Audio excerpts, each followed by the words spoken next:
Comment le rose est-il devenu la couleur des filles ? Merci d'avoir posé la question. Bleu pour les garçons, rose pour les filles. En réalité, il n'en a pas toujours été ainsi. Dans l'Antiquité et au Moyen-Âge, la couleur rose était plutôt attribuée aux hommes. C'est ce qu'on apprend dans une vidéo de nos confrères de Radio France, comme en témoigne l'iconographie de ces deux époques.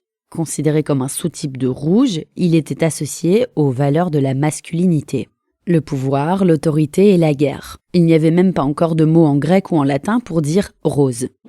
Il devient une véritable mode à la Renaissance, mais principalement réservé aux élites et aux hommes. Et l'on gardait le bleu pour les femmes en référence au manteau de la Vierge Marie dans l'art. Et ça change quand ? La symbolique des couleurs s'inverse vraiment à la fin du Moyen-Âge durant la Réforme protestante. Celle-ci identifie des couleurs plus nobles que d'autres, comme le gris, le brun et le bleu. Il est de plus en plus assimilé au pouvoir et donc aux hommes. Le rouge va petit à petit perdre la connotation d'autorité pour finalement être associé à l'amour. Une tendance entérinée en 1810 par l'écrivain allemand Goethe et son traité des couleurs dans lequel il énonce « Le sexe féminin dans sa jeunesse est attaché au rose et au vert d'eau. » Mais que se passe-t-il au temps moderne alors ? C'est le tournant industriel. Au XIXe siècle, la chimie des couleurs permettra de démocratiser les vêtements colorés et d'en produire en quantité. Toujours selon Radio France, les enfants sont les premiers à expérimenter l'opposition rose-bleu, mais dans des teintes pâles, bleu ciel et rose pâle. Mais cette mode se fixe surtout chez les élites.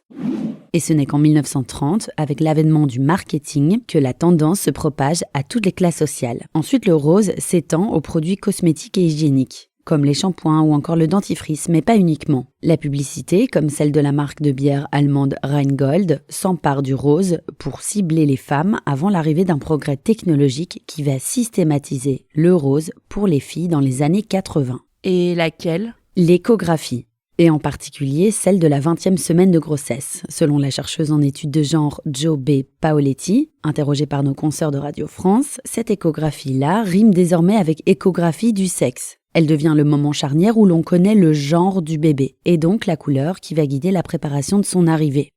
En fait, la chercheuse explique que dans une société de consommation, savoir si l'on attend une fille ou un garçon permet d'orienter ses achats entre les vêtements, les jouets et la peinture pour la future chambre du bébé. Selon Emmanuelle Berthaud, historienne spécialiste de l'histoire des femmes, également interrogée par Radio France, « Autrefois, on achetait dans une famille un vélo rouge qu'on se prêtait entre frères et sœurs. » Dans un contexte d'essor du capitalisme, il est devenu plus lucratif pour les marques de produire et de vendre un vélo bleu aux garçons et un vélo rose aux filles. Enfin, les caractéristiques prêtées aux couleurs se sont aussi affirmées. Le rose symbolise la douceur, la sensibilité et la féminité, ce qui explique qu'il est plus difficile pour un homme de porter du rose que pour une fille de s'habiller en bleu. Voilà comment le rose est devenu la couleur des filles.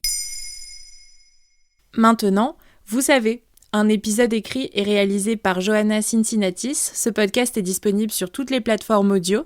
Et si cet épisode vous a plu, n'hésitez pas à laisser des commentaires ou des étoiles sur vos applis de podcast préférés.